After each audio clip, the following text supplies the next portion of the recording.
Portal to Ascension, yes. I mean, it would take 10 years to really digest all the information we heard here today. And tomorrow we have an incredible day as well. So we're not going to go too late, but this is a real great chance to get the all-stars of our team here, the people who've really devoted their lives to studying the past and try and make sense of it so we can navigate a new future. I think that's one of the reasons we look at the past. So why don't we just go down the line for like a kind of opening statement about why we do have to look at the past. Let's start with Linda Moulton Howe. Linda, why are people obsessed with the past, and what benefit do we gain today by looking at these ancient sites? Well, the first thing that comes to mind to me is that I have figured that I have interviewed 3,000 people since 1979, September, when I started on A Strange Harvest about animal mutilations, and that led to extraterrestrial interaction with our planet for reasons that were mysterious. And in the 3,000 interviews that I have done, there are patterns of information, and many people in the abduction syndrome will say that they are drawn to a word like OSIRIS, or that they have had some kind of a vivid, almost like a memory, but as a dream, that they were in Egypt, or they were in some other part of the earth, and that goes to the whole issue of past lives, reincarnation, and the recycling of souls. And I think that in all the work I have done, when I signed a contract with Home Box Office back in March of 1983 to do an hour special for HBO called, it was in the contract, UFOs, the ET Factor. And that the evolution from starting out in that particular documentary and finding myself blocked by the United States government in going in as many directions as I could try, that from animal mutilations to UFOs, the ET Factor, I realized that I was increasingly on paths that the government of the United States did not want anybody to know anything about. And that became, for me, one of the most important parts of the last 43 years of my struggle to understand what is the truth. Because what is it that the government is so afraid of us knowing? From simply having straightforward, presented facts about which star in our neck of the woods in the Milky Way galaxy or beyond is the one responsible for the Anunnaki, the Egyptian. The assumption that I'm making is that there have been many different experimentations with genetic manipulation on this planet. I have read documents that said these extraterrestrial biological entities have manipulated DNA in already evolving primates to create Homo sapien. And that's a direct quote. It's been burned into my mind since April 1983. But what do we get from the ancient civilization part? That the ancient civilizations are extraterrestrial manipulations on this planet. And we happen to be a current one, and the fact that the government does not want us to know this is, to me, almost becoming quaint. Do you know what I mean by that? How strange that we should still be on a planet in which the Department of Defense in the United States of America continues to have policies of denial about billions of facts that they know are true. So, looking back into the ancient history, you're looking back into what was a modern presence of extraterrestrials on this planet. Right. And how's that affecting us, our future? Well, we'll come back to that, but yes. Well, they are somehow still interacting with us, but they're doing it also in a secret way as the government, except for abductions, animal mutilations, and all of these phenomena that are on one level disturbing, while there's other information about tall whites and Nordics as being collaborative and trying to help. So it is confusing whether you're going back into Egyptian history or Mesopotamia or Göbekli Tepe. Can we We face don't the have, audience? we don't have clarity. Let's speak to the audience. Yeah, talk to. Anyway, but we'll follow up on that. But I think we're still interacting with ancient history by what Robert Grant, Robert Schoch, other people have said. So we'll come back to those. Thanks, Linda. Yeah. It's an ongoing education. So, Michael Cremo, you've been devoting your life to the study of ancient history, and what relevance does it have for us today, 21st century people? Well, I think it has a lot to do with heritage. From the past, we have taken certain things, whether it's from Egypt or any other part of the world. It's our heritage, and it helps define who we are.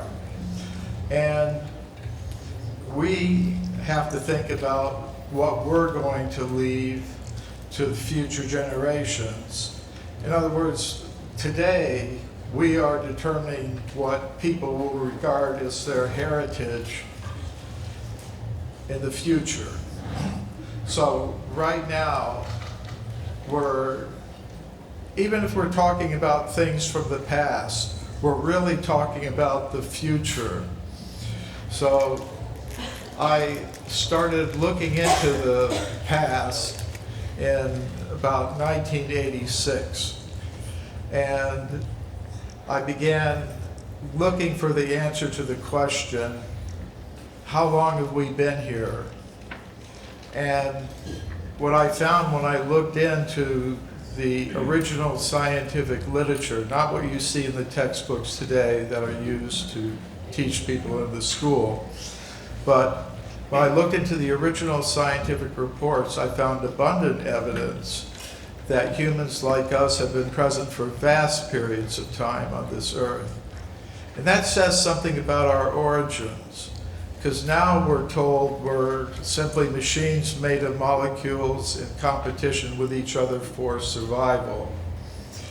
But the modern scientific picture that tells us that has nothing to say about consciousness.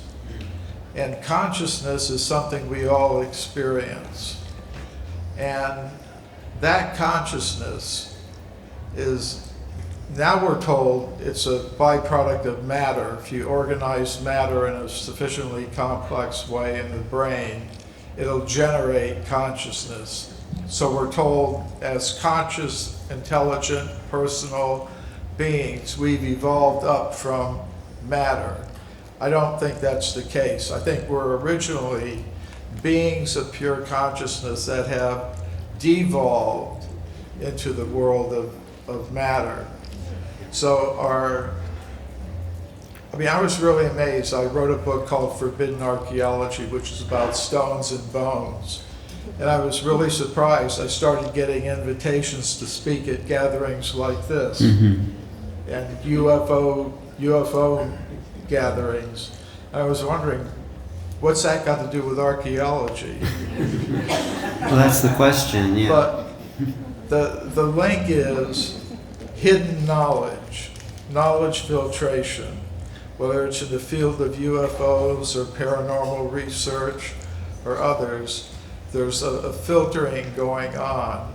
Yeah. And I think the reason is that if people, through their monopoly in the education system, are able to define our identity as purely material beings, then naturally our goals, our values, our objectives in life will be consistent with that.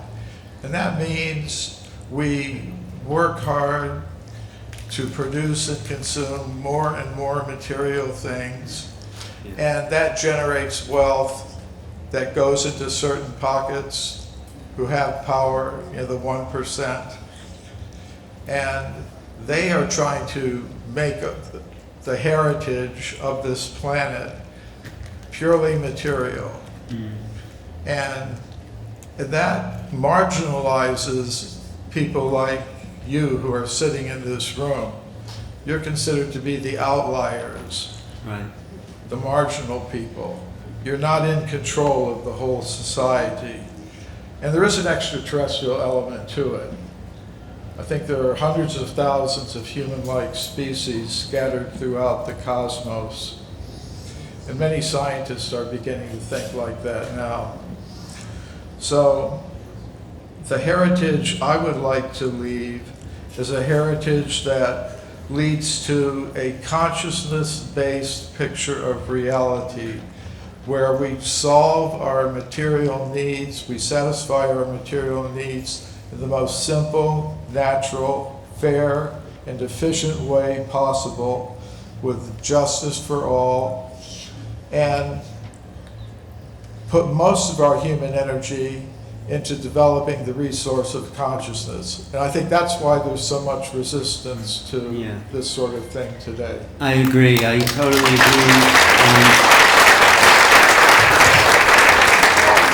I think most of the people on the panel here agree, maybe most of the people in the audience, that consciousness is primary, and that if we have a legacy that's just filled with non-consciousness, then that's their story, the narrative of who we are. And what you said is that we need to become more of a voice of consciousness in the world community. One thing I was just thinking as you were talking is that at some point we're going to be considered the ancient civilization. That's a little scary, isn't it? When they dig up New York City and it's like all that, it's like what? So anyway, but Robert, you put so much time and work and effort in trying to contemporize the past and bring it relevant, but what can we take away from what you're saying about Egypt and the past and the hieroglyphs and your interpretation, geometry? Well, first of all, I think that history has a tendency to repeat itself. And I believe everything that has been said here. I think the first mistake we make is believing that the universe is material. Yeah. I don't believe that it is. It's mental.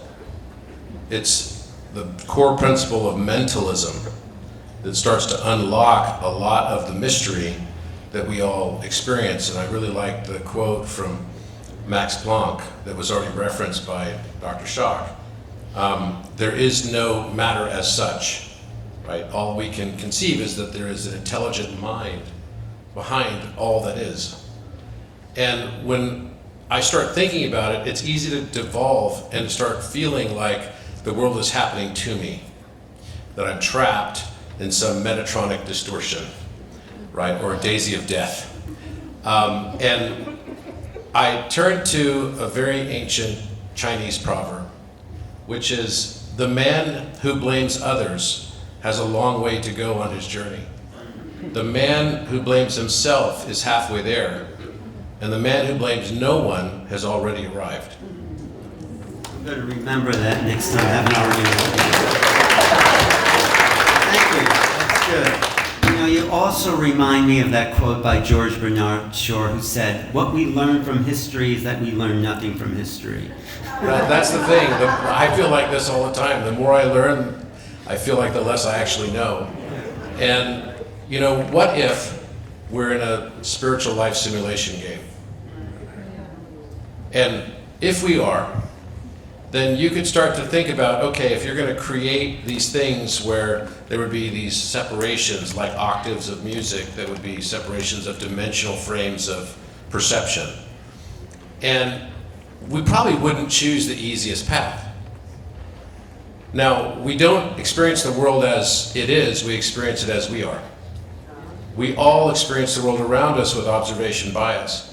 And so when I start thinking about myself, and I have some friends who are highly competitive, and I say to them all the time, look, if you had a choice and you could come to Earth, would you choose the easy path? If you're a mountain climber, would you want to climb, the hill behind your house, or are you going to want to climb Mount Everest? Are you going to want to learn through the suffering and through the challenge Because maybe we come here to learn through the opposite experience of what we came here to learn. If I'm here to learn unconditional love, maybe the only way I can really understand the unconditionality of love is to experience over and over and over again conditional love. And maybe if I'm here to learn forgiveness, I actually need some of my friends in this other realm to come here and do me wrong so that I can have people to forgive. Okay, that explains a lot. Thank you. Forgive me. No, but I think you're right. I think probably that's the karmic lesson. I believe that we create, it's not a matrix, it's a creatrix. And we have a lot more power over it than we know, and we're now on the verge of opening up to that higher understanding and awareness, and that is the ascension. That is the portal to ascension. Wow. Thank you. Okay, we'll go to the woman sitting at the other end of the dais here. Well, thank you. And I couldn't agree more with all the people that have just talked, especially Linda. And Alan and I have been recently talking. I said, forget completely the whole idea of, we'll say, evolution, as Charles Darwin and even beyond that has said. I mean, we definitely have come, and even giraffes. I often use the idea of the giraffe. Do you really think his head got to be taller because he kept reaching higher and higher trees? I mean, come on, give me a break. So, I mean, it definitely has a higher source of energy, whether it's physical beings, so to speak, dropping us off or dropping the animals off. I mean, we had Noah's Ark. Obviously, they were taken, preserved for a while, and then brought back, or something happened because of floods. Anyway, there's definitely a cosmic dimension to life as we know it. In fact, we're sitting right now in an area, well, I'm going to say San Diego, where there was mastodon bones. How many people know that? The mastodon bones, almost 130,000 years old, and they were found when they were digging up a freeway or making a way for a freeway, and they saw that those mastodon bones were placed by intelligent beings. Now, it could have been Neanderthal or who else was living here at that time, but I'm just saying there's no way you can deny, even right here in San Diego, that there wasn't intelligent beings living here 130,000 years ago. And there's an equivalent thing going on in the area of the Savannah in South Carolina as well. So there's a lot, and that's just in this country, right? And then you can go down, we've gone down to places in South America. There's Pedro Ferrada, where they've done acid-based technologies, and they've seen 50,000 years ago, and also in another place in Chile as well, 50,000 years ago, where there was actually definitely civilization. So we really do go back. But with that said, there are cycles, and I think the cycles is extremely important, especially because we're going into what's the 2025 going on? You didn't say it, but that's the next height of the solar cycle. It's coming very, very soon. Something to watch. Australia actually has been counting how many solar flares we've had every month, and it's really... Most astronomers have been instructed not to say too much about 2025. Yeah. Anyway, and he didn't say anything about it, but he just alluded to it. Anyway, lots to look forward to. I'll pass it on. Go ahead. Wait, so JJ, I have a few questions for you. First of all, you've said in your book, Keys of Enoch, that the sun is a variable star. Meaning what? Because I think it fits in with what Robert Schoch said. Well, it means that it's not any type of stability or the paradigm that we've had until recent times with now the knowledge of corona mass ejections suggests that we're in for some roller coaster rides. Yes. But going back to your initial question, archaeology presents really time capsules of the universe encoded in human imagination and human artifacts. And I've had the privilege to work with some of the best scientists in the world at Stanford Research Institute. Many of you don't know this, but the top scientists at SR in Northern California years ago did the studies of the Sphinx, found that the sides of the walls of the Great Pyramid were divided. There's 8 sides to the pyramid rather than 4. And we did a lot of paraphysical remote viewing of underground chambers in the Great Pyramid. This is in my book called Mind Dynamics in Space and Time, written with Desiree and the late Elizabeth Rauscher, who wrote 450 scientific papers and would have got the Nobel Prize had she lived in the recent orients of the paraphysical and the paranormal. Bottom line here is we're in for a quantum change, and everything is going to change quickly, and I honor my colleague Robert Schoch. We did a paper together years ago, and we've, as independent scientists, have disagreed with the establishment. But in short, I did a study of the music of the Great Pyramid. And as you can see by this one picture, Desiree can hold it up. This is the King's Chamber, no, the Grand Gallery. Grand Gallery, the Great Pyramid, at a certain frequency between 428 and 432, turns into a golden light through a standing column or wave. That's emitted. That's an actual study. And we discovered when we were there back in the 1990s that even the Egyptian guards began to dance with us on top of the Great Pyramid. They were so excited. Here's another picture, a very rare picture. You'll find that the Egyptian guards will actually dance with you because they feel the most music coming up from the vortex of the pyramid itself. So there's a whole musical strategy. The music keys of the Great Pyramid, as Mr. Grant suggested, is a key really to something colossal in scope. I disagree with some of the interpretations of Christian graffiti, and I remember back in the 1960s was when I was there, the Egyptians were cleaning the interior of the Great Pyramid because of graffiti the century before. So we have a lot of cleanup to do. So don't be misled by external features on the walls, because every cotton-picking group in the Middle East wants to put their sign of Horatio Alger on the walls. Even Khufu, right? But anyway, verbum sapientis sapes, which means in Latin, let the wise speak. Okay. Well, thank you, JJ, Dr. Hurtak. Thank you for your comment. Robert Schoch, you know, your work is really foundational to the whole field. Yeah, stand up because you're not tall enough. Yeah.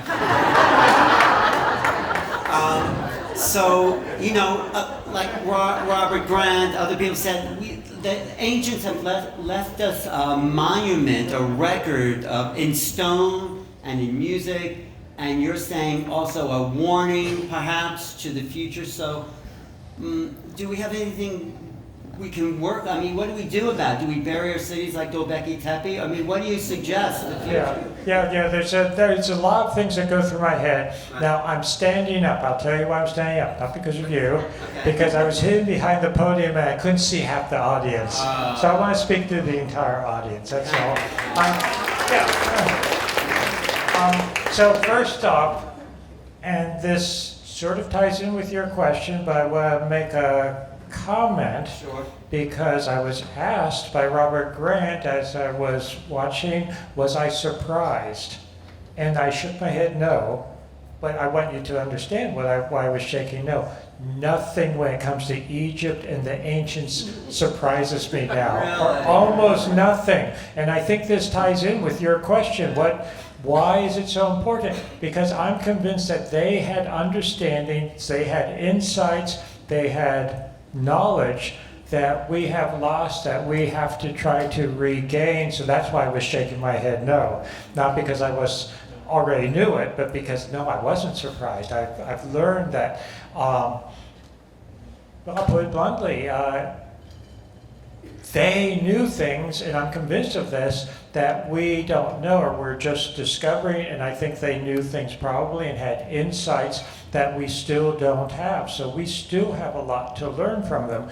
And I want to disagree with some of my academic colleagues, and I am, you know, I'm really not someone who's trying to put other groups or other people down. But I know Egyptologists, I've dealt with Egyptologists, and some people even call me an Egyptologist because I've studied Egypt so much, and so, you know, it's a loose term, but I'm a geologist, I'm a geophysicist, that's what my PhD is, and I've known Egyptologists who've built their career studying ancient dynastic Egyptians and all the little details and whatnot. And when you talk to them, their attitude basically is that these were really stupid, crude, primitive people who happened to do some nice art, happened to build a nice pyramid here or their temple there, but they didn't really know anything profound. You see my point? I think they really did know something profound, and that ties in with the work of Schwager de Lubitsch, who I've looked at quite a bit because my late colleague John Anthony West really began with Schwager de Lubitsch and his detailed mathematical analysis of the Temple of Luxor, if people know that, what he called the Temple of Man. And just to clarify, he also believed there was a Temple of Woman, so he was using that as a man, woman, etc. The concept of sacred science, things like Robert Grant has been pursuing, and others with the Great Pyramid, and the detailed mathematical analysis, the detailed astronomical analysis and archaeoastronomy, and I think of the work Robert Bauval, my colleague, has done, et cetera, and we could just name so much there. So there's so many things I think that we have to learn from them, and we should learn from them, but why? Not just because it's sort of interesting, not just because it expands our knowledge base a little bit, but I am of the opinion that they had insights into things we are barely touching the surface of. One I want to mention, it's already been mentioned a little bit, the cycles. Cycles at all different levels. Unfortunately, let me put it this way. We're in the United States, and there are cycles in the United States. I think of political cycles, 4-year political cycles. I mean, that's nothing. I'm a geologist. I was trained to think in terms of hundreds of millions of years, billions of years, tens of thousands of years. 5-year plan, 5 years is nothing when it comes to, bigger picture. And I am convinced now that the ancients, and I'll just use as a general term because we could talk about the ancients and the very ancient, so I'm really talking about both, and the different cycles of civilization, but they were thinking in terms of cycles that could span thousands of years and tens of thousands of years. I'm convinced, I didn't get into it in my talk because I could have talked a lot longer, but there's evidence, for instance, at Göbekli Tepe that they knew about the precessional cycle, which is approximately a 26,000-year cycle. We heard about that some already.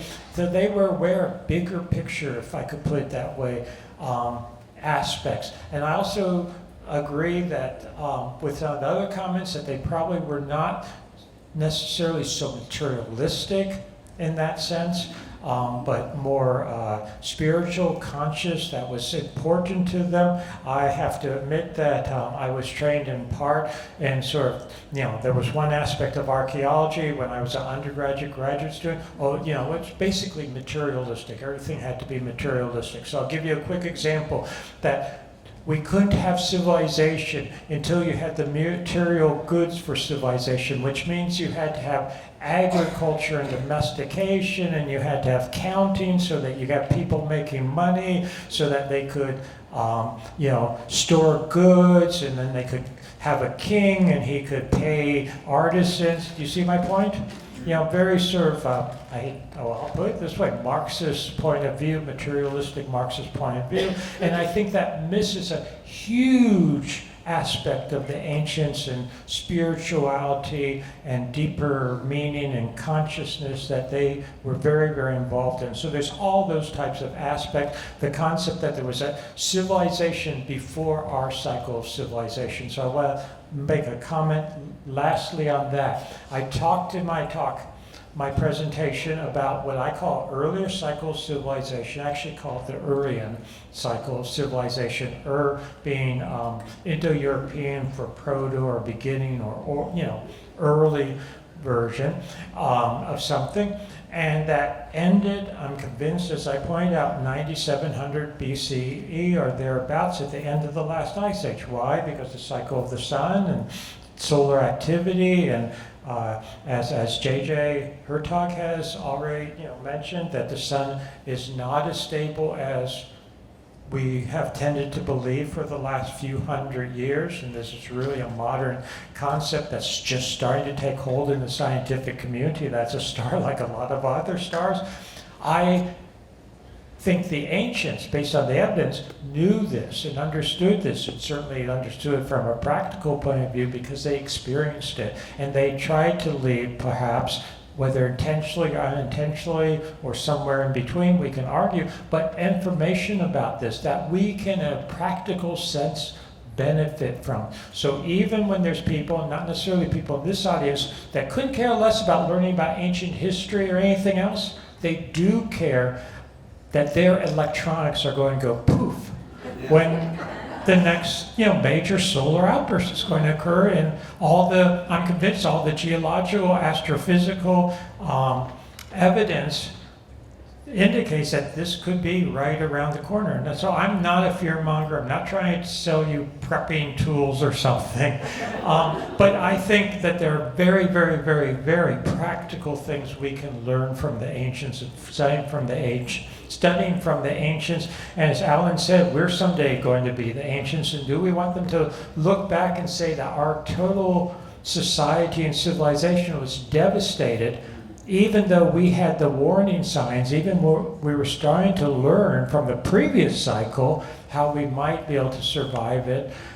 Or do we want to just go in a poof and be gone? And one last comment, and I don't mean to hog the mic, but I want to stress this for 2 seconds. I'm speaking on microphone. Things can be transmitted around the world. Satellites, electronics, all the iPhones I see in the audience, etc. Those are so vulnerable to what I'm talking about, solar outbursts, even minor solar flares and that type of thing. If we have anything close to what happened at the end of the last ice age, we're gone. If we have anything close to the Charlemagne event, which was much smaller in the 8th century of the Common Era, just 1,200 some years ago, our modern society, our grid system will come down, etc. And where do we get, one last comment, where do we get so much of our energy in the modern world in certain countries? Yeah, there's all kinds of energy sources, but one I'm thinking of is nuclear power plants. They will be devastated, and so we're just exacerbating the issues. So anyway, enough. I don't mean to be depressing, but you asked the question. What do we learn? Well, go ahead, respond, and then Jay. Could I add? Yeah, go ahead.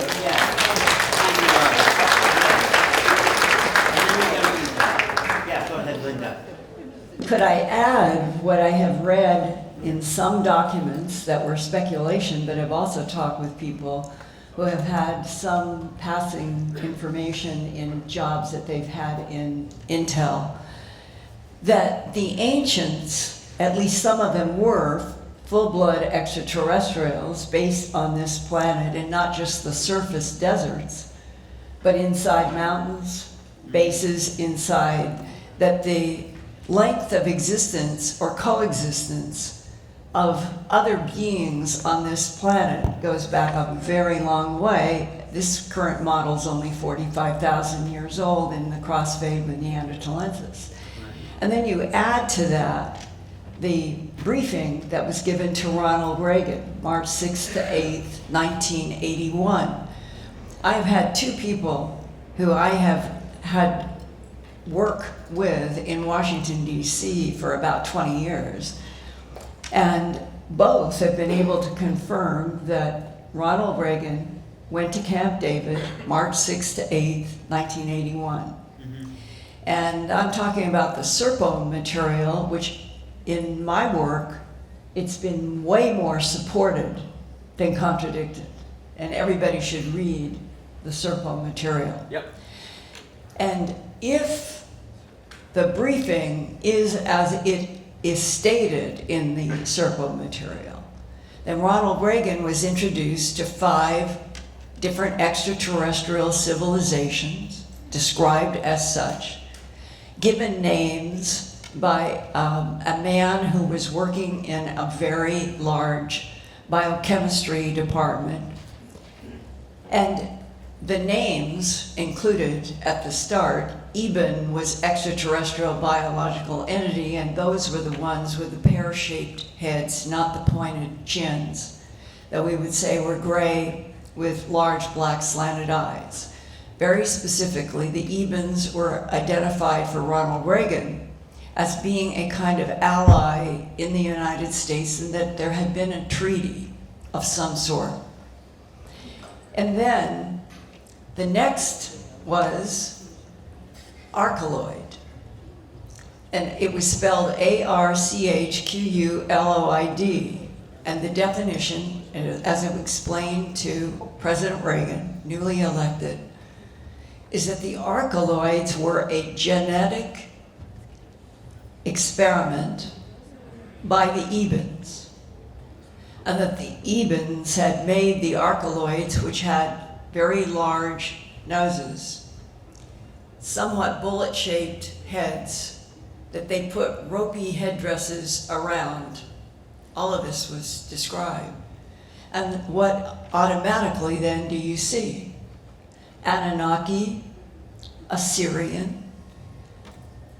You go back into the history of our planet and you add the Ronald Reagan presidential briefing, and you realize that what Casey, the new head of the CIA, was trying to do was to give a broad landscape to the new president of the United States about the fact that extraterrestrials are the ancient civilizations on this planet, that extraterrestrials are the producers and creators of the pyramids, that we are babies in relationship to the list of extraterrestrial created species, of which the Ebens were number one, the archeloids, the quadloids, 4 fingers, and they were supposed to be a combination of something like lizard and possibly insect.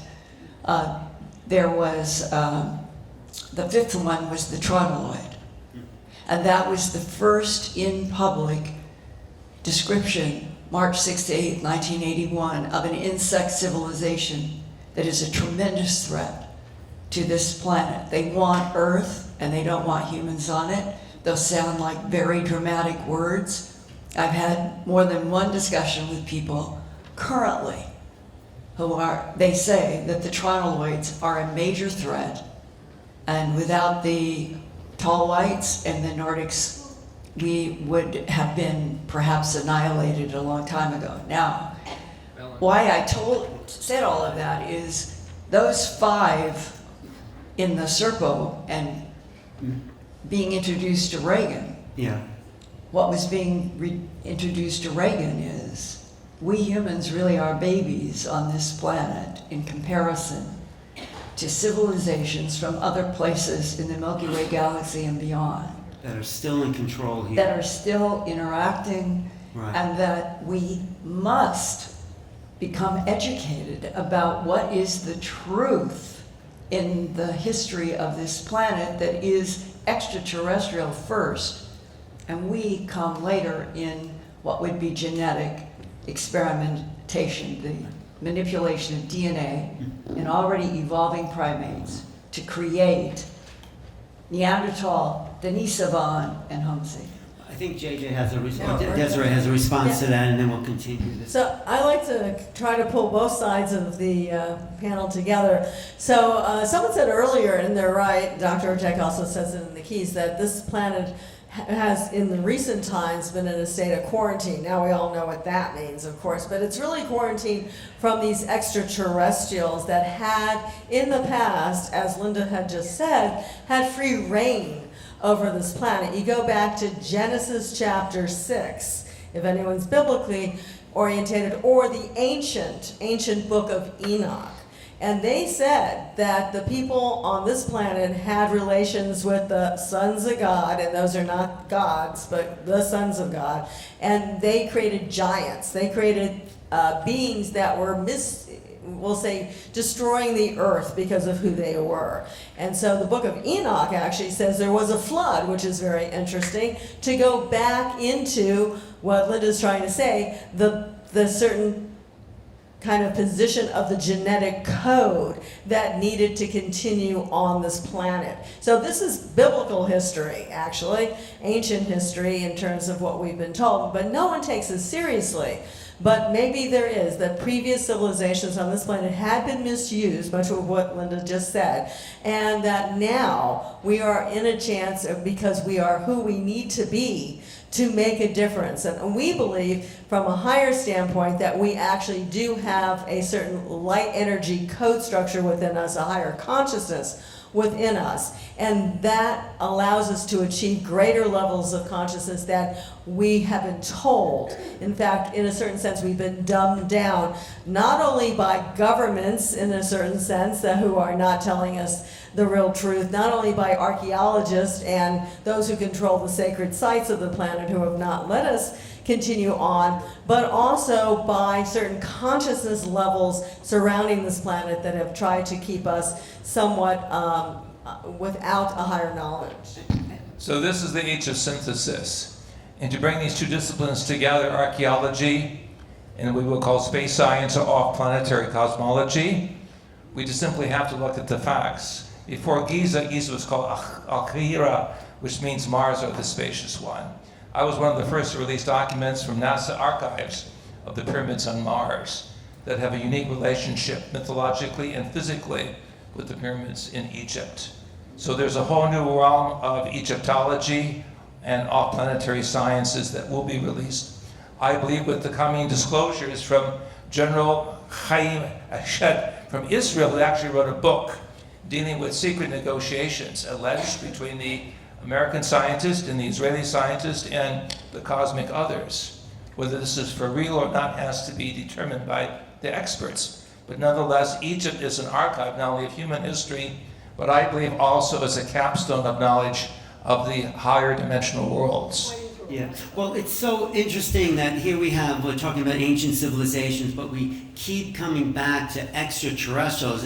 It's like we sort of think we have two topics, but they're really the same. It's really a whole kind of unification from the past into the future, because we are going to be visited, we are being visited, and maybe some of that old knowledge has been left in stone, in music, in lineages. So, Michael, Cremo, do you want to address that? Beings that left the past and their connection to us now, and was there a message in the past for us? Yeah, I think people tend to want simple explanations. Yes, I do. Either a simple evolutionary account, a simple extraterrestrial account, or a simple religious creation account. I think all of those three things are involved, but in a very complex tapestry.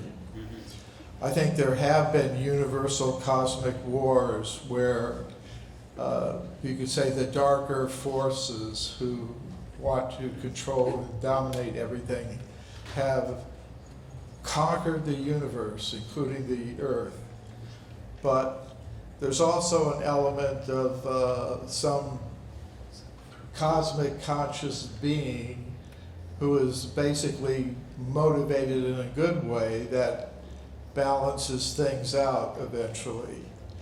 And there is a kind of evolution that takes place, but it's more an evolution of consciousness than that. And this is reflected in these ancient cultures. If you look, back a couple thousand years, most of the civilizations on Earth, if you look at their art, their temple carvings, their literature, they were in regular contact with extraterrestrial beings. So I think that's part of the story, a big part of it. And some of those extraterrestrial beings do not have friendly intentions. But I don't think we should be a victim of cosmic paranoia. Okay. Well, we have the possibility of a great future. I mean, Robert Grant, you just showed us how the ancients left a code in stone for a possible awakening. That's what I got from you. And it's still there. And so there are good beings that have, maybe they were aliens. What's your opinion about the alien Egyptian cosmic? I can only speak to my own personal experience. I had an experience two experiences. One, when I was 11 years old, I lived in this forest called Rendlesham Really? in 1980, and day after Christmas, and then the day after, 2 days after that, I had an experience, and I never really talked much about it. I remember I was digging a trench in my backyard for my father, and I was like incredibly focused on getting this done. I don't know why, but it was like a 50-foot long trench, and it was raining earlier that night, and I went out just to make sure that it wasn't all muddy, because I'd spent the whole day digging this trench. Now, England is not the worst weather at that time of year because, you know, it's kind of crappy all year. So I went out there late at night, and I had an experience, and I saw, because we were butted up against, right up against that forest, and I saw lights, and I remember telling my parents about, I saw something back in the forest. So that was my first kind of experience, and I didn't really remember it that well. Did you ever My talk- father was in the Air Force, and he was involved in the whole. Rendlesham Park? Yeah. Yeah. And so it was right up against Brentwater Air Force Base. But then my next experience was in 2017, and I went to Egypt for the first time, and I was asked by Nassim Haramein to give a presentation to about 200 people who were into math and physics. And I presented math as a language. Some of the people here in the room were there that day, and I was supposed to give a presentation. I thought it was going to be kind of boring to talk about math. And I speak 8 languages fluently, and I learned a method to learn language then I applied that same method to mathematics. And it was novel. I figured out how to learn languages fluently within about 3 months. And I mean, like Korean and Japanese and Chinese, tough languages for English speakers to learn. And so I applied that same principle, and I presented my findings of that in short, the numbers are like nouns in this language. The mathematical constants are the verbs of the language. Applying an ing is like implying an incomplete action or applying a gerund to a noun that then makes it into a verb. And then learning the conjugation is critically important. And then circles that overlap and intersect form all of the sentences of this language that then form the syntax of geometry. And I presented this to 200 people there, and I was stunned at the end of the presentation because about half the room was crying.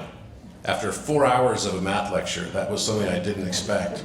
I thought maybe they'd be crying, but for a different reason. And that night, we laid out, after we went to the King's Chamber, we had all 3 pyramids open for us. And I was laying out on the rock, outside the Giza, complex, just right in front of the Great Pyramid, and we were looking up at the stars, and we noticed that there were about 75 ships above the Giza Plateau. At least. Yeah, Adam was there, and we all saw it. And then that night, they were like doing formations. And then that night, I was visited by Arcturians. Did they implant some other code like? By the way, they love math. They do. Arcturians love math. They're like big time. They're like spiritual mathematicians, you could almost say. They call themselves the Jedi, right? Jedi, Shaddai, same type thing. Were you upgraded, you feel, because and your work in Egypt affected by the? Very much so, very much so. And then they told me that there were several hundred people that came down about 13,000 years ago. What our reckoning of time is not what it actually is. What do you mean? The time not only cycles but has a looping aspect to it. That it's like when you fire a photon into a torus, into its edge, it will actually eventually loop back on itself like a boomerang. And that what we consider as our distant future might actually also be considered our distant past. So time being a torus, then our aspect of what we think of as time and the cyclicality of it. Sometimes what we are looking at in the historical references that we hear about from Rudolf Steiner might actually be not only the reference to the past, but actually what we're going to be experiencing in the future. You know, I'm getting a sort of time distortion seriously because, you know, we're talking about the ancient past and yet we're talking about the ET future, and I feel like I'm really being stretched into a different way of conceptualizing time and space. Well, that's what it means to enter into a higher dimension, fifth dimension. We'll start seeing that time itself is not what we thought, but that the pyramids themselves were built by a group of, there were the local people there as well, Atlanteans, Thoth, Ledet, Enoch, Thoth, Metatron, Osiris, all of them could be considered sort of synonymous. Different aspects, different incarnations of the same energetic frequency, but that the Arcturians played a central role in the actual architecture of that effort, and that Thoth had actually been an Arcturian before that. Linda, yeah. Yeah, it is fascinating that Benji in Melbourne, Australia, was presented this concept in his mind when he was in communication with the tall light, that time, as we assume that time moves like an arrow, always going forward and straight. But in fact, the tall light showed him that it is more like a boomerang, exactly as you said, and that this would also explain things go in circles and cycles, and Benji and I were talking about something that comes up and has with an aerospace engineer I've talked with about this, that the tall whites, in order to solve problems, they have the facility of being able to have a problem in front of them mentally. And how they do this, I cannot explain, but the description has been repeated by enough people that I think this is true.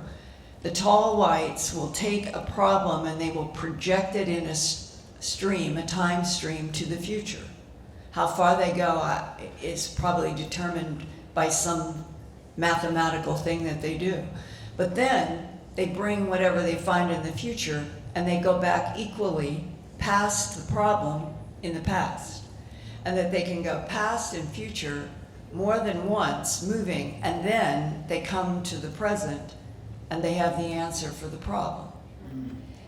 I feel like that today. And I think that that is an insight into the difference between the advanced civilizations that probably have been the ones hybridizing and manipulating DNA on this planet for a very long time. What are their true agendas is the big unanswered question. But how they relate to time, as an aero engineer said, when I work with a tall white, shoulder to shoulder, at a big aerospace company in the United States, he said, you realize that they have the facility, as that one quote today, of something, a human that would have 5 Cray supercomputers for a brain. Right. And that their analysis is always going to multiple points in time. And that is a key to how they interact with this whole universe. That reminds me, as you were talking, that everyone here on the panel, and probably a lot of us, are discoverers of new truth. You know, Robert Grant and Mike Cremo and you, and the Hurtaks. It's like suddenly you come upon something new, and it's like, well, I was going to go to Robert Schoch because you discovered a whole new field of geoarchaeology, but I'm interested in your personal point of view. When you made these discoveries about the Giza Plateau and water weathering and the ancient past and what you were putting together with the solar flares, did you feel as if the past was talking to you directly and away from your academic kind of mindset? And it's like, oh my God, I'm discovering something that no one has seen before. I mean, that's kind of exciting. Yeah, it is kind of exciting. Yeah. Yeah, and I would agree with you to a certain extent that I do feel that way, but my basic, and it's, how do I want to say this? It's not always been an easy path in academia and to go against the grain, that type of thing. So yes, it's very exciting for me on the one hand, but there have been many cases, and I'll be very honest, where I've wanted to walk away from it and take an easier path. And I would remember, especially early on, when I was starting to get involved with the Sphinx and all that quote crazy stuff, unquote. I had many more senior academics counsel me and say, well, why are you doing this? You've got your own specialty, you've got your own field, you could be, you could just do the classic standard role of making a few little contributions in science. In my field, geology specifically, I was trained an expert in certain groups of geology, certain fields in geology, one of them being Eocene rocks in the Eocene period, which may or Eocene, not technically, but the Eocene, which may not mean a lot to many What's people the word here. you're saying there? What? What word is it? Eocene? Eocene. Eocene, which is a period, the height of the Eocene was maybe 45 million years ago. So it's a period of time in geology, and I knew my fossils from that period left and right, so to speak, et cetera, et cetera. I could have had nice projects working on fossils from that time, which all of 10 people would read every paper I wrote. Your discoveries. Yeah. I mean, that's the. Yeah, that's what I'm getting to. So I could have made my name and my career and been promoted in academia, working on this small, safe field, but instead I got involved in all these controversies, which is high risk, and this is where I'm coming to. High risk because if you're wrong, then you're the total laughing stock. If you're right, they try to go after you for a while, but hopefully eventually you'll be vindicated, and then, it was all worthwhile. So thank you. So hopefully I'm feeling now, maybe I'm being vindicated a little bit. Thank you.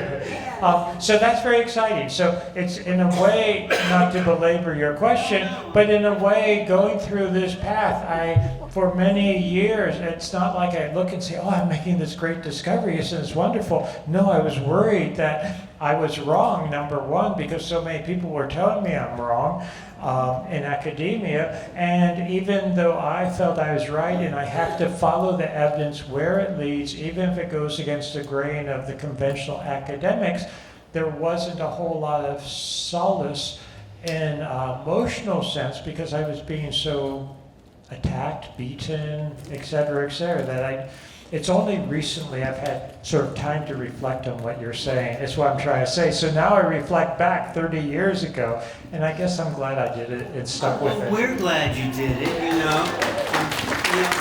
Thank you. Yeah. And what I just want to say one thing that John West used to call those academics quackademics. Academics, all of it, the government policy of denial. It's because reality has been classified since at least World War II. Yes. And before. That is what we are up against. That's why we're Classified reality. revolutionaries. That's why we talked to Dr. J.J. Hurtak, whose book Giza Industrial Complex is about the actual power that they had on the Giza Plateau and throughout Egypt. If you go to is it Dendura? There's the ancient light bulb there. So, because there's no smoke markings in any of these old chambers, the pyramids. Ellen, it was more than that. It was the finding of the saltwater battery. Yeah, talk about that. Well, some of you know of the late, great Dr. Patrick Flanagan. And he said the evidence of the saltwater battery mentioned or mastered by the ancient Egyptians, is the energetic Rosetta Stone that brings many of the missing pieces of Egypt together. So we've been able to find the use of the water hydraulics underneath the Giza Plateau. We've worked with energy alternatives. We've been able to explain this to the Egyptian government and quietly to other governments, small governments, that the Egyptian model is one of survival, economic prosperity, and great education connecting Earth with the stars. Well, it also shows that we have things we can discover from the ancients, like, batteries that just require fresh water and salt water. But Supposedly, there's a labyrinth. Yeah, okay. Supposedly, there's a labyrinth that they've been looking for just south of the Giza Plateau, and it had 3,000 rooms in 3 levels. And the more we looked at that, the more it seemed it was a type of almost like hydrogen energy battery system. And almost all the pyramids actually have some connection to the Nile. There's over almost 200 pyramids, but at least some really significant ones along the Nile. And I mentioned, I think it was last night, about we're with the shore expedition that discovered the tomb of Osiris, which is 100 feet down. We do believe that they were making and storing not only gases, but chemicals from their technology. And it's very simple. High school students could do this and create things like the Dendera light bulb. Especially with Egyptian linen. this is their book here, the Giza Industrial Complex, their latest book. But let me just, we'll wrap up. It's kind of been a long day, but it's just such an interesting, topic, and we really have the secrets to the past right here on this panel. So I just wanted to ask you, Robert Grant. Robert Schoch said maybe that it was graffiti from the past when you talked about. Well, can you? Oh, someone said, J.J. Hurtak said, maybe what you were tracing wasn't really from the original Egyptians, and also the Alpha and Omega may have been from a later date. How do you answer that? Well, first of all, I remember when I first saw the Alpha Omega, the first thing that I brought Muhammad over, and I said, Muhammad, what's up with this? So there's an Alpha Omega on the rim of the sarcophagus. I said, have you seen this before? He goes, did you make that? Yeah, I just chipped it out. It's dolerite. Okay, this is rose granite. It's 55% quartz crystal. Try to chip something into a piece of quartz. Good luck with that. Not so easy. Secondly, it was exactly 5.6 inches, 5.605 inches, which when you square 5.605, it's 31.4159262.535. That's pi times 10. And the room itself is 31.4159262.535 meters as its perimeter, precisely. The number of times the sarcophagus fits in the king's chamber is precisely 137.5 times. The Omega, it is. Yeah, absolutely. Oh, number, J. It absolutely is. And in physics, it's also very important. Oh, it's 137.5 is 137.5.5, 137.509876 is 432 divided by pi. And that happens to be the golden angle. And it's also related directly to radians. 1 radian is 57.29599 degrees.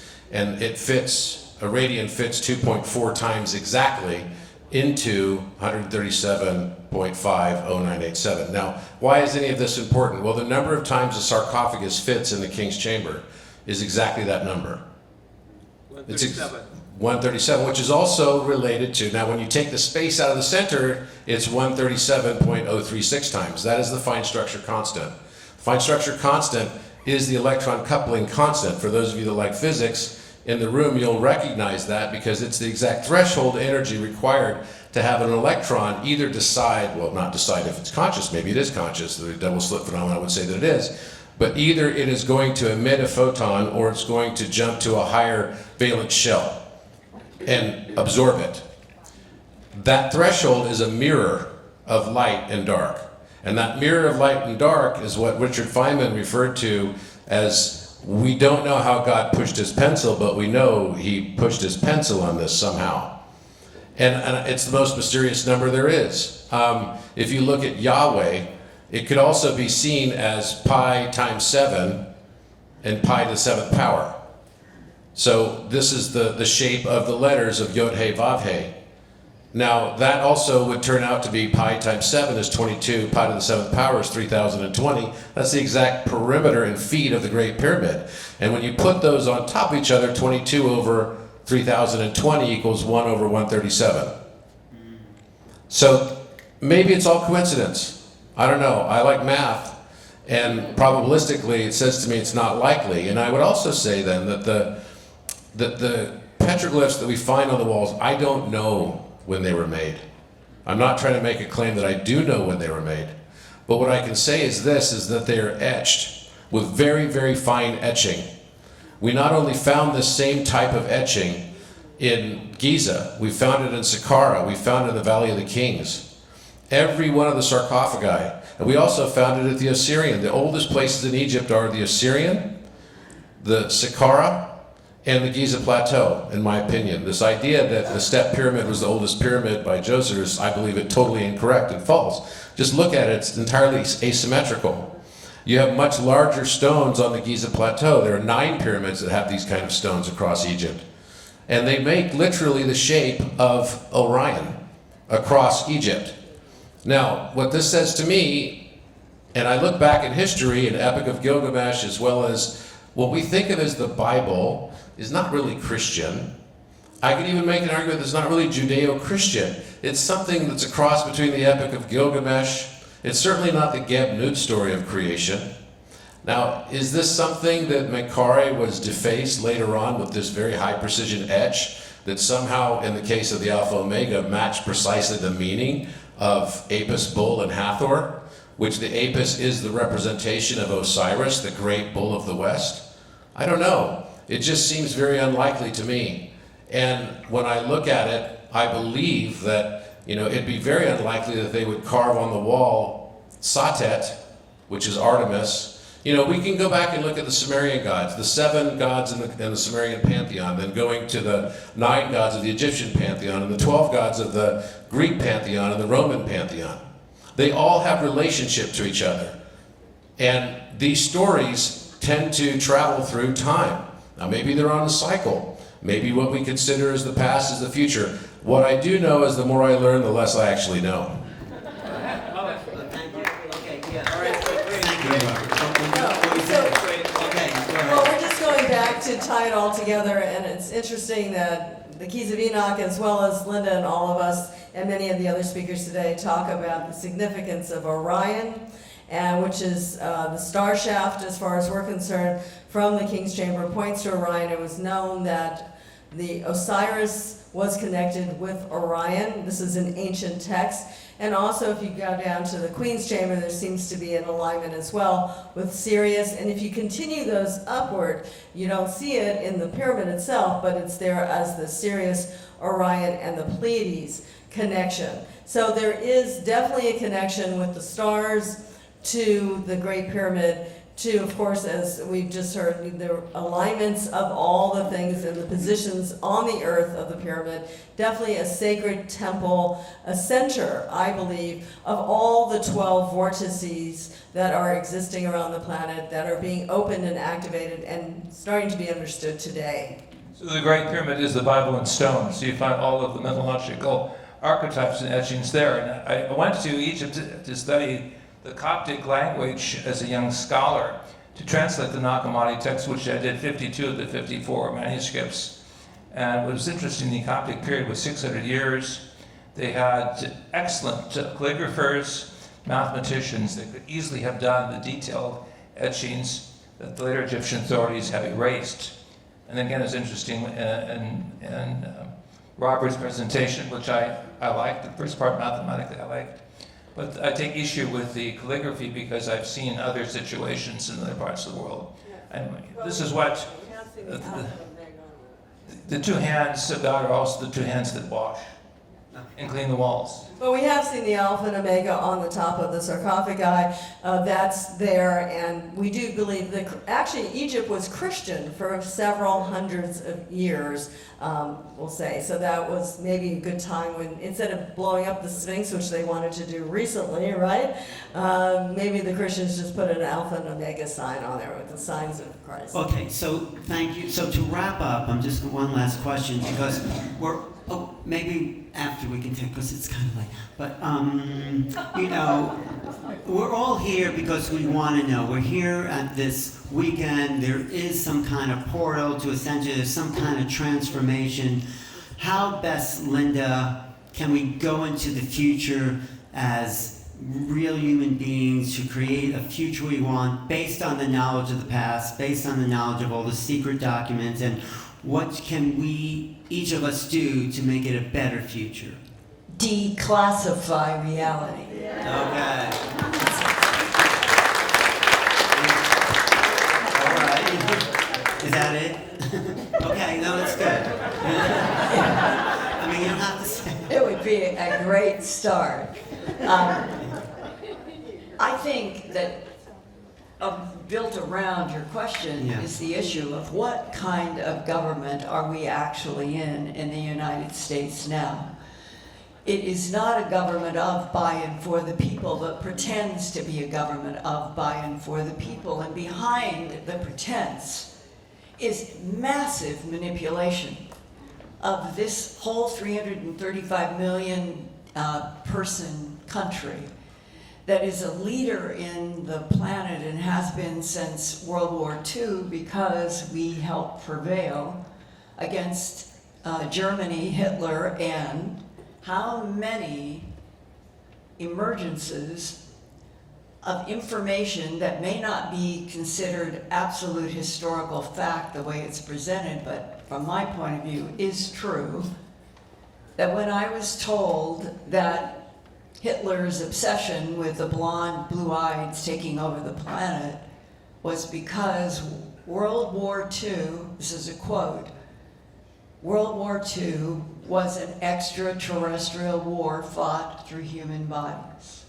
And I personally think it is one of the most important sentences given to me in the last 43 years because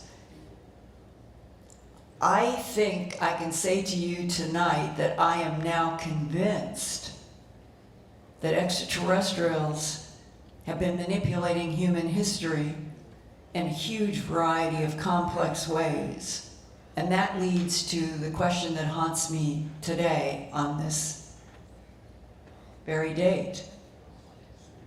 What is it that the extraterrestrial civilizations actually want from planet Earth? We are the product of everything I know of manipulation of DNA in already evolving primates. We are the current model. And from abductions and collection of sperm and collection of eggs, the ability to manipulate human minds, we do not have a clear truth on what the agenda is of all the different beings that are here. On the other hand, today I tried to present what I think is also a truth, and both exist, and this is how complicated it all is. That there are a tall white species and a Nordic species that have a vested interest in this planet and maybe us, and that they have collaboration with our government and probably with others. But where I am right now in April of 2023 is if this whole room and the whole planet is not told the truth soon, then we are operating as a blind extension of multiple power bases on this planet in which nationhood and the politics of nationhood are a game. And it's a game that they know how to control because the only thing that seems to be truly transparent is that money and power are really the only things running this whole world now.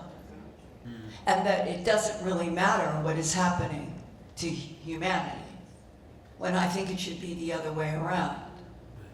How do we ever change money dominating everything back to agape love for each other, which is not a Valentine, I think it is a truth. Well, that's why we're here today. And thank you, Linda Moulton Howe, for being here on the panel, for being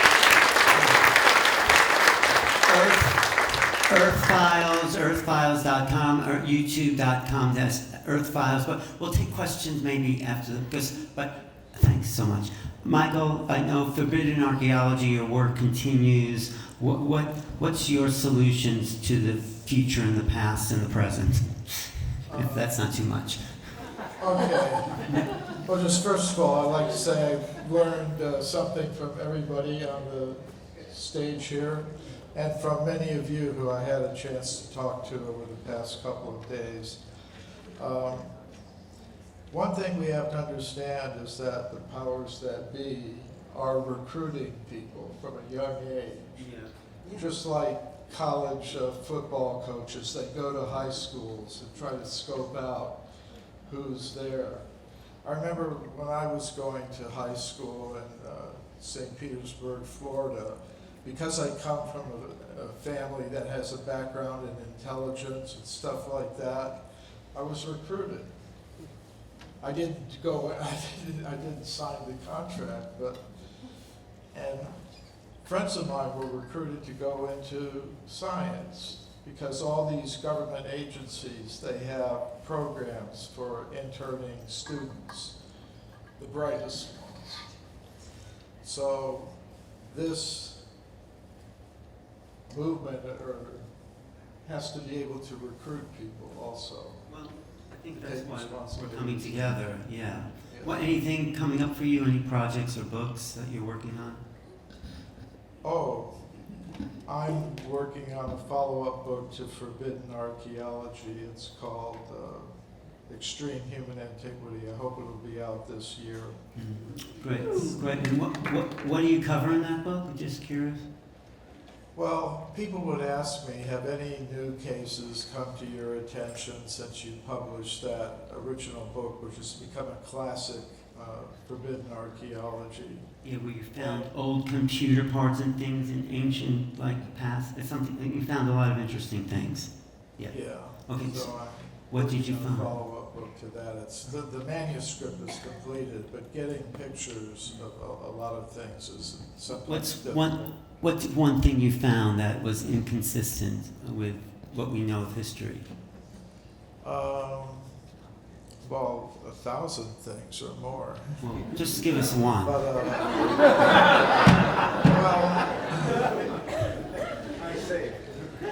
The best. Okay. Robert Schoch was talking about the Eocene. I love the Eocene too. You My probably favorite know better period. than me about it. But there are some interesting things that have been discovered in formations that modern geologists regard as Eocene. And one case that I talked about in Forbidden Archaeology and that I learned more about in subsequent years was the California gold mine discoveries, where in the 19th century miners came to California to get gold in places like Table Mountain in Tuolumne County in the Sierra Nevada mountains. And digging into these Eocene formations, they found human bones, human artifacts, obsidian spear points. And obsidian is very difficult to work with. You have to be very intelligent to do it because it's a very brittle kind of volcanic material. So these discoveries came to the attention of Dr. J.D. Whitney, who was the chief government geologist of California. He went out to the sites, investigated them, made some discoveries of his own, put the collection in a museum in California. And today the collection is in the Phoebe Hearst Museum of Natural History, of Anthropology, actually, at the University of California at Berkeley.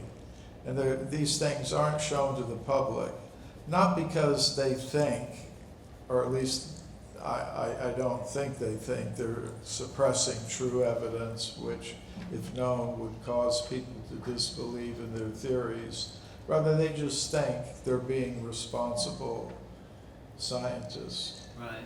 That's the problem, isn't it? Yeah. It's really an act of suppression. But thank you, Michael. Your website, michaelcremo.com. Robert Grant, thanks for coming this way. What do you feel your ultimate mission is here to deliver? Well, I was talking to Robert. But no, I can talk to you too. I mean, what's your... He was asking me. I was asking him.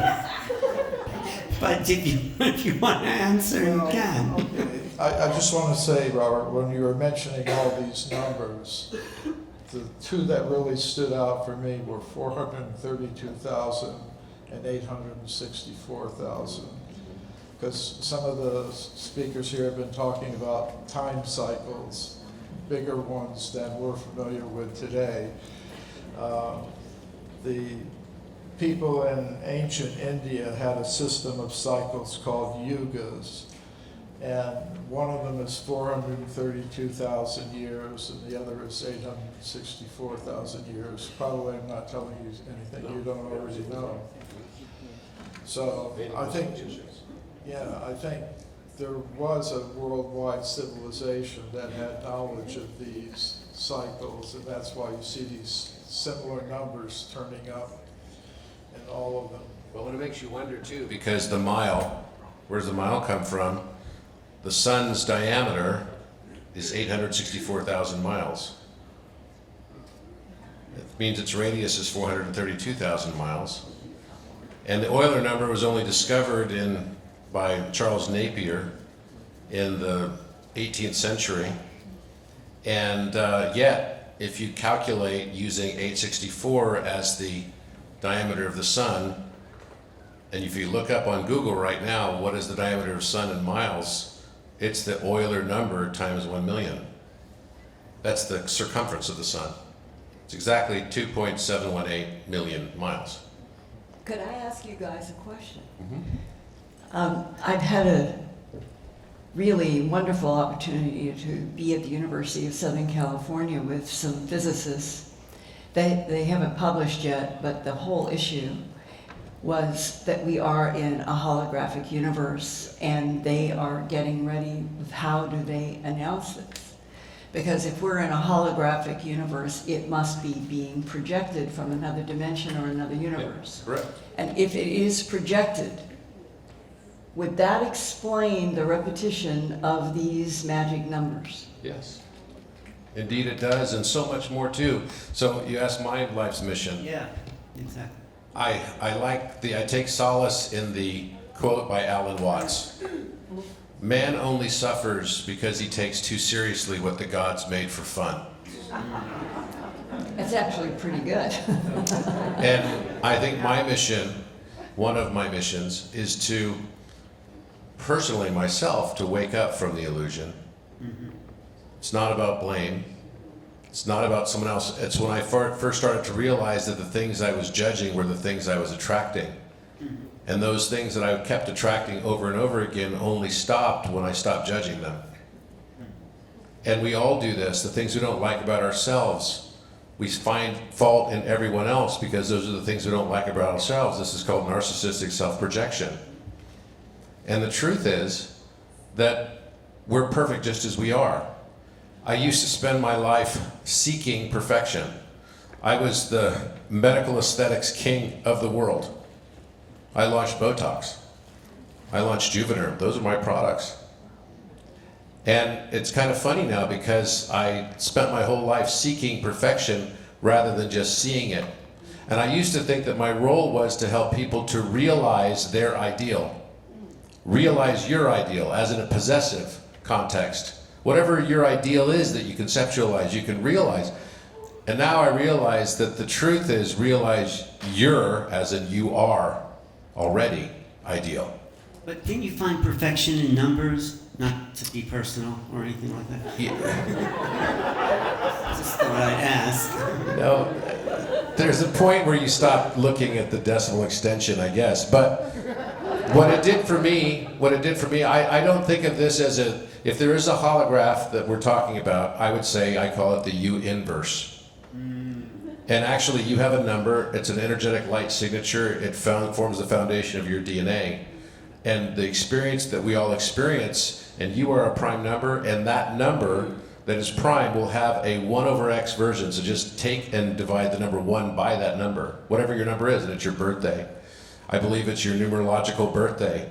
It is actually your name in gematria and the location of your birth and the time of your birth, and this is why Gene Keys works, and this is why numerology works, and actually that forms your energetic signature, and that number taken in its inverse form becomes your life experience, and it has a period of cyclicality that repeats over and over and over again until you find your golden ratio through forgiveness and love.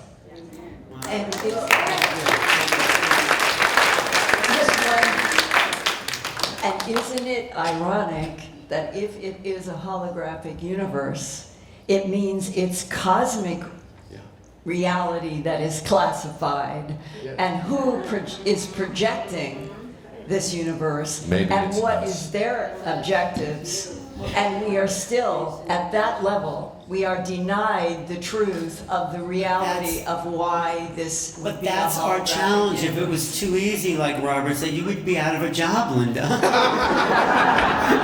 You're here pushing the envelope like a boulder And up thank the you for hill. pushing the envelope. I would like the truth, the whole truth. It's and nothing coming. but the truth. It's coming. You know, they Thank say, the macrobiotics say, the bigger the front, the bigger the back. So the bigger the lie, the most incredible truth that we have waiting for us. That's my feeling. Let me just turn to this other side. I think we're good over here. Right? Thank you.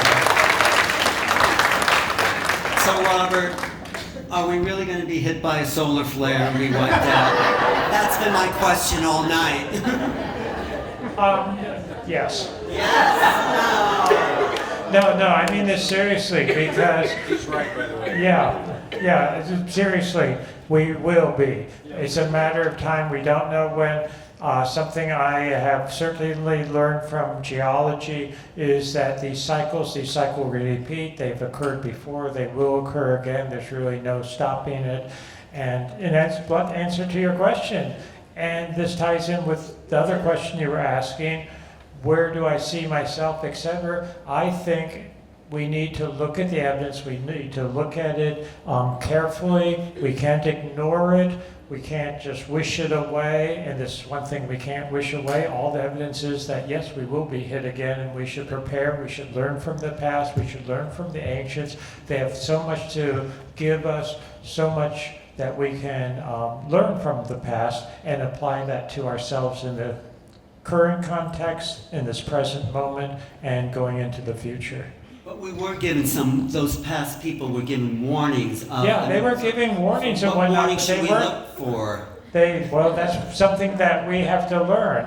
And that, for instance, and I'll give a specific example. Yeah. I mentioned the Rongo text, which may in fact give information as to exactly what are the precursor signs. If we can study it, really learn it, delve into it, where the precursor signs before something hits. Can Because that we're be not your going next to book? stop it. Are you going to write can you tell us in a book? I'm working on it now. Okay. Yes, in fact, this is one of the projects get I'm it. working on, seriously.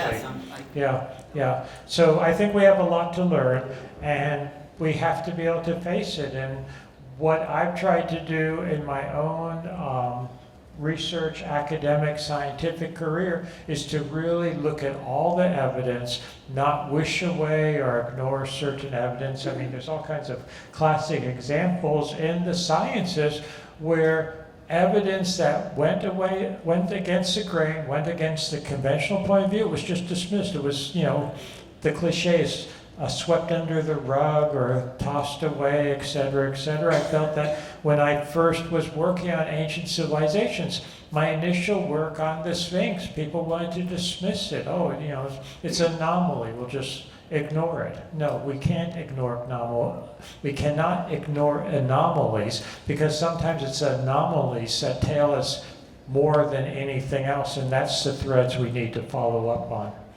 So. Thank you for being here, Robert Schoch. You're right.